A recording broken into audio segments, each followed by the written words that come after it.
Cordial saludo, amigos televidentes y estudiantes. Para mí es un gusto darle la bienvenida a este formato para aprender sin asistir al aula.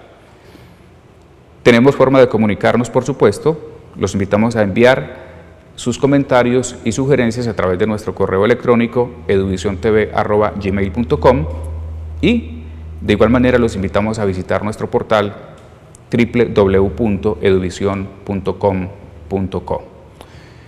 Bueno, entrando en materia, mis estimados estudiantes, sabemos que después de la Primera Guerra Mundial, grandes cambios se introdujeron en la sociedad y la administración, por supuesto, no estuvo ajena a ello. Para comprender la Escuela de las Relaciones Humanas es necesario ubicarse en los Estados Unidos, pero en la época de la posguerra, donde tanto los efectos de esta conflagración como el abuso del sistema de cambios y todas las teorías de Taylor generaron un gran desempeño y en general condiciones de explotación de trabajadores en las industrias. Esta introducción para darles a entender que se desató por tanto una lucha por los derechos laborales que finalmente produjeron mejoras en las jornadas de trabajo y prestaciones sociales que hasta la fecha se conservan en empresas en el mundo entero. Las relaciones sociales podríamos llamarlas el caldo de cultivo para desarrollar una conciencia sobre la importancia de la dignidad del ser humano en la producción, lo cual despertó el interés de algunas empresas estadounidenses y se inició pues la realización de estudios sobre el factor humano, sobre la motivación que los trabajadores tenían para la producción de sus labores y su relación, por supuesto, con la productividad. Pero vayamos a los años 20, década en la que surgieron los primeros estudios científicos de las relaciones humanas y adquirieron fuerza debido a la tensión nerviosa de los obreros que les causó el desarrollo de la industria con el aumento de la producción en serie. Ante esta situación, los empresarios y los estudiosos de la administración se vieron obligados a analizar el problema desde dos puntos de vista, el psicológico y el sociológico. En este clima, mis estimados estudiantes, nació la Escuela de las Relaciones Humanas o humano relacionista, de la cual Mary Follett y Elton Mayo fueron los autores más significativos. Por supuesto, más tarde se difundieron los primeros estudios sobre la dinámica de trabajo en grupo o el trabajo en equipos. Y tenemos que hablar indudablemente de Kurt Lewin, quien sentó las bases de las técnicas de equipos de trabajo. Pero con la gran depresión económica que abrumó a todo el mundo alrededor de 1929, se intensificó la búsqueda de la eficiencia, esto en los primeros estudios de las organizaciones. Esta crisis mundial precisamente provocó indirectamente una reelaboración de conceptos y una reevaluación de los principios clásicos de la administración hasta entonces aceptados a pesar de su carácter dogmático y determinante. Esto dio paso a que se desarrollaran la psicología industrial, que ayudó sin duda a mostrar la parcialidad de los principios de la administración adoptados por la teoría clásica, y se introdujeron nuevas variables en el estudio de la administración. Para entender mejor lo que estamos diciendo, vamos a ir más al detalle y a hechos puntuales que originaron la teoría de las relaciones humanas. En primer lugar, hay que tener en cuenta que primero fue la necesidad de humanizar y democratizar la administración, liberándola de los conceptos rígidos y mecanicistas de la teoría clásica. Esto hizo que naciera la teoría de las relaciones humanas como un movimiento propio de los Estados Unidos. Después del desarrollo de las ciencias humanas, principalmente de la psicología, con su creciente influencia intelectual, pues Estas teorías ayudaron a demostrar lo inadecuado de los principios de la teoría clásica. De igual manera, las ideas de la filosofía pragmática de John Dewey, de la sociología de Pareto y de la psicología dinámica de Kurt Lewin sentaron los fundamentos para el humanismo en la administración y contribuyeron para que Elton Mayo fundara esta escuela. Al final, las conclusiones del experimento de Hawthorne, realizado entre los años 1927 y 1932, bajo la coordinación de Elton Mayo, pusieron en jaque, si así podemos decirlo, a los principios y a los postulados de la teoría clásica de la administración. Pero nos preguntamos en qué consistió este experimento que causó tantas revoluciones conceptuales. Vamos a tratar de hacer un corto recuento para comprender mejor el enfoque humanístico a través de sus resultados. En el pueblo industrial de Illinois, en Estados Unidos, se ubicaba Western Electric.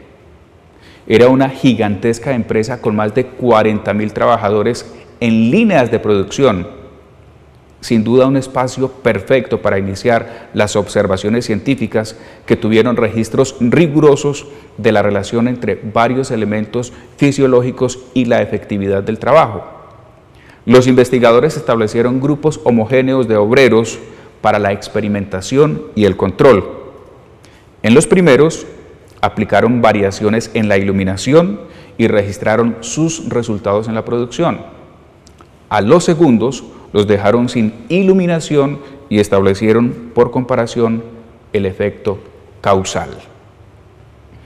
Después de incrementar la luz a los grupos de experimentación, descubrieron que la producción aumentaba y con rapidez concluyeron que la luz era determinante.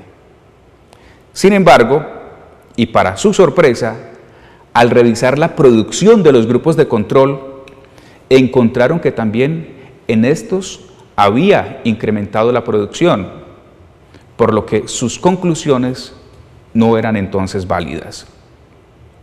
Toda esta confusión obligó a esta empresa a solicitar los servicios de la Escuela de Comercio de Harvard, una institución que designó a Elton Mayo y 2 investigadores más para que continuaran con los estudios.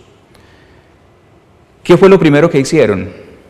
Bueno, Elton Mayo y sus colaboradores, lo primero que hicieron fue reconocer que estaban ante un fenómeno administrativo muy importante. A partir de su entrada, se realizaron 3 experimentos fundamentales para la administración. ¿Cuáles fueron? El primero, la importancia de la participación humana. El segundo, la importancia de la comunicación. Y tercero, los efectos sociales y los grupos informales. Pero bueno, expliquemos cada uno de ellos. Vamos primero con la importancia de la participación humana. Al observar los resultados de la investigación sobre iluminación, el investigador Mayo opinó que estaban ante un fenómeno de carácter psicológico que obligaba a interrogar a los trabajadores para conocer sus opiniones sobre la causa. Elton Mayo observó que la falla en el experimento radicó en la convocatoria y el conocimiento que tenían los obreros de ser observados, por lo cual llegó a la conclusión de que el sentimiento de participación y el tomarlos en cuenta fueron realmente las causas principales del aumento de la productividad. Con base en este primer experimento, tomaron la decisión de entrevistar a todo el personal, con el fin de conocer su opinión acerca del sistema y el estilo de autoridad de los administradores de los equipos de trabajo, ya que muchos aseguraron haberles asignado capataces con actitudes menos agresivas. Y fue realmente una sorpresa que Mayo detectara que la mala autoridad se debía al estilo autoritario de los jefes de grupo, toda vez que consideraban en general los trabajadores que sus jefes pues no eran tan perfectos como se pensaba por parte de la alta dirección. Pero pasemos a detallar lo que llamaron la importancia de la comunicación, otro aspecto fundamental. Mayo y sus colaboradores, al darse cuenta de que el factor humano no estaba integrado a la empresa ni a sus objetivos, necesitaba por tanto generar información con base científica sobre lo que opinaba el personal de línea acerca de la empresa y los supervisores, por lo que comenzó una investigación por medio de entrevistas a casi 20.000 operarios. En un inicio la empresa elaboró un cuestionario de opción múltiple, pero descubrió que este tipo de cuestionario, cerrado por demás, no era útil para los fines que se pretendían, y se dejó en libertad a los trabajadores para que se explayaran, tanto como quisieran, sobre preguntas y aspectos claves, asuntos medulares de la comunicación, como por ejemplo, ¿qué opina de la empresa? ¿Qué opina de la gerencia? ¿Qué opina del supervisor? ¿Qué opina de sus compañeros? Mayo había observado que los capataces, los supervisores e incluso algunos gerentes nunca daban la oportunidad al obrero de hablar, nunca le daban la posibilidad de expresar sus opiniones, y se dio cuenta de que los entrevistadores deberían ser ajenos a la empresa. Además, deberían tener un entrenamiento previo, para lo que fue necesario preparar a los entrevistadores y se formuló un pequeño manual con las guías para realizar esta tarea. En el segundo experimento, Elton Mayo sacó las siguientes conclusiones. Primera, los sentimientos y estados de ánimo influyen en la productividad. Segundo, los obreros no están en condiciones de detectar las causas de su descontento y por tanto es necesario ayudarles a determinarlas. Tercero, se descubrió que la entrevista servía de terapia porque las personas se desahogaban al hablar de sus dificultades, de sus problemas, y se lograba una descarga emocional que calmaba sus tensiones emocionales. Cuarto, el experimento demostró que junto a los sentimientos personales existen actitudes grupales. Pasemos ahora a los efectos sociales y los grupos informales descritos por los investigadores. Y es que precisamente uno de los colaboradores de Mayo, Lloyd Warner, quien indicó que las actitudes no están instaladas en ellos, no son tan solo individuos, sino colectividades con reglas propias de relaciones mutuas.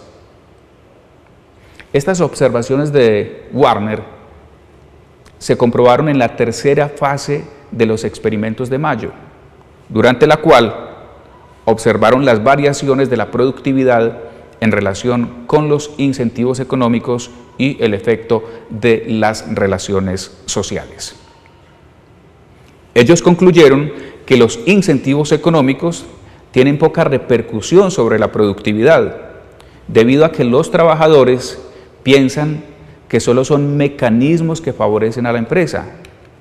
Asimismo, los trabajadores mantienen una estrecha relación entre sí, generan valores, generan cultura, creencias, así como una visión general con ideas similares. De ahí que ahora las empresas intenten intervenir en la cultura para que las ideas de los individuos concuerden con la misión y los objetivos de la organización.